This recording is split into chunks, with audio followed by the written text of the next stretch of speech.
सो यहाँ पे आपको इसी पेज पे नीचे एक डायग्राम दी हुई है, इससे आपको एक्सप्लेन मैं करूँगी कि कैसे जो है वो अर्थ जो है वो राउंड घूमता है सन के। ये सन होता है बीच में, और आपको यहाँ पे रेड लाइन से उन्होंने शो किया हुआ है ऑर्बिट। ये क्या कहलाता है? अर्थ का पाथ होता है जिस पे अर्थ जो है वो राउंड मूव करता है, इसे ऑर्बिट कहते हैं। और देखिए जो आपको अर्थ दिया हुआ है वो थोड़ा सा टिल्ट है, टेढ़ा है, 23.5 डिग्री पे ये टिल्ट होता है, ठीक है। ऊपर नॉर्थ और साउथ एक्सिस है इसके। इसी तरह से ये जो सन है वो जो अर्थ है वो पूरा सन के राउंड जो है वो रिवॉल्व करता है। इसको कहते हैं रिवॉल्यूशन। इस मूवमेंट को रिवॉल्यूशन कहते हैं, जो 1 ईयर 365 डेज में कंप्लीट होती है। और बाकी जो अर्थ है वो अपने एक्सिस पे ही स्पिन भी करता है, यानी वेस्ट से ईस्ट की तरफ, लेफ़्ट से राइट की तरफ, ठीक है। इसी तरह से आपको यहाँ पे रेड लाइन शो की गई हुई है, देखें ये इसीलिए शो की गई है कि ये जो है वो एक्सिस होती है, इसके एक्सिस पे ये स्पिन करता है वेस्ट से ईस्ट की तरफ, लेफ़्ट से राइट की तरफ, तो इसे हम कहते हैं रोटेशन, ठीक है। ये एक दिन में रोटेट करता है। देखिए आप वहाँ पे जो था वो नाइट था और इधर जब आया है तो ये डे हुआ है, तो ये पूरा जो है वो एक दिन लगता है इसको रोटेट होने में। Now come on page number 4.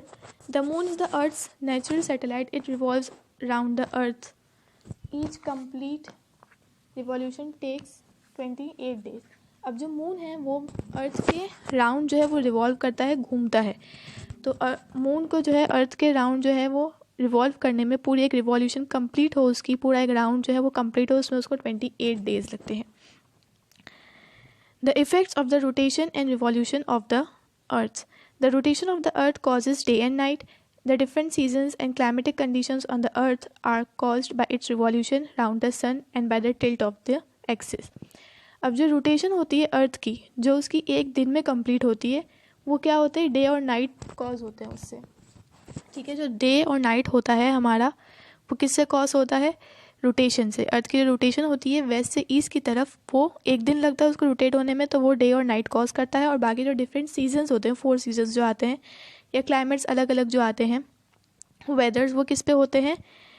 अर्थ की रिवॉल्यूशन पे होता है। जो रिवॉल्यूशन उसकी एक ईयर में यानी 365 डेज में कंप्लीट होती है, ठीक है। तो इसीलिए जो हमारा 1 ईयर होता है उसमें हमें डिफरेंट सीजन्स मिलते हैं, अलग अलग क्लाइमेटिक कंडीशंस होते हैं, क्योंकि अर्थ जो है उसकी रिवॉल्यूशन पे डिपेंड करता है, ठीक है, जो वो एक साल में कंप्लीट करता है सन के गिर्द। Places that are close to the equator are generally hot throughout the year. Places that are farther away from the equator have different seasons. अब प्लेसेस जो इक्वेटर के क्लोज होते हैं, इक्वेटर क्या है? जो बीच की जो इमेजिनरी लाइन होती है अर्थ पे, वो इक्वेटर, उसके जो प्लेसेस, यानी जहाँ पे वो प्लेसेस, जो कंट्रीज़ या जो सिटीज़ हैं वो अर्थ के इक्वेटर के करीब होते हैं, तो वो जनरली क्या होते हैं? हॉट होते हैं पूरा साल, यानी वहाँ पे पूरा साल जो है ज़्यादातर क्या होती है? गर्मी होती है। और जो उस इक्वेटर से दूर होते हैं तो वो क्या होते हैं? उसमें डिफरेंट डिफरेंट सीजन्स मिलते हैं। As the earth turns around, half of it is always facing the sun. It is day time, the other half is in darkness night. जैसे अर्थ जो है वो गोल घूमता है, स्पिन करता है, तो उसका जो हाफ होता है वो क्या होता है? सन की तरफ फेस कर रहा होता है, यानी सन की तरफ होता है। तो जो सन की साइड पे जो साइड आती है उसकी, वो वहाँ पे क्या होता है? दिन होता है, डे टाइम होता है। और जो दूसरा साइड होता है, जो सन की साइड पे नहीं आती जो साइड, क्योंकि राउंड घूमता है ना, तो राउंड का एक साइड जब आता है तो वो सन की साइड अगर फेस होता है तो वहाँ पे दिन होता है, डे टाइम होता है उस जगह पे। और दूसरा हाफ जो होता है, वहाँ पे जो जगह होती हैं वहाँ पे क्या होता है? डार्कनेस होती है, रात होती है, नाइट होती है। The tilt of the earth on its axis means that at the North Pole there is 24 hours of daylight for several months over summer mid-April to August. यानी अर्थ का जो टिल्ट होता है उसकी एक्सिस पे, उसका मतलब क्या होता है कि नॉर्थ पोल पे, यानी जो ऊपर की साइड पे जो एरियाज़ होते हैं, यानी जो प्लेसेस होती हैं, वो क्या होती है? There is 24 hours of day light, यानी वहाँ पे 24 घंटे का क्या होता है? दिन होता है कुछ महीनों के लिए, जैसे मिड अप्रैल से लेके अगस्त तक, ये महीने उन्होंने यहाँ पे दिए हुए हैं। While there is complete darkness for several months during winter, October to early March. और बाकी जो मंथ्स रह जाते हैं उसमें वहाँ पे कंप्लीट डार्कनेस, यानी पूरा अंधेरा होता है, रात होती है महीनों के लिए। अक्टूबर से जैसे मार्च तक ले लिया, क्योंकि अप्रैल से अगस्त की तरफ, अगस्त तक क्या होता है? वहाँ पे समर होती है, यानी वहाँ पे डे लाइट होती है। At the South Pole the opposite is true. अब साउथ पोल पे क्या होता है? ये नॉर्थ पोल का था, साउथ पोल पे इसका अपोजिट होता है। वहाँ पे क्या होता है? It is summer there between October and March. October से मार्च में वहाँ पे समर होती है with 24 hours of day light. यानी वहाँ पे 24 घंटे के दिन होते हैं। And in winter between mid April to August when there is complete darkness, और मिड अप्रैल से अगस्त में क्या होता है, वहाँ पे विंटर होती है यानी कंप्लीट डार्कनेस होती है, पूरा अंधेरा होता है। The world is a huge sphere but we use flat maps to show us parts of it. Maps need a clear title scale and a key to help us to understand them.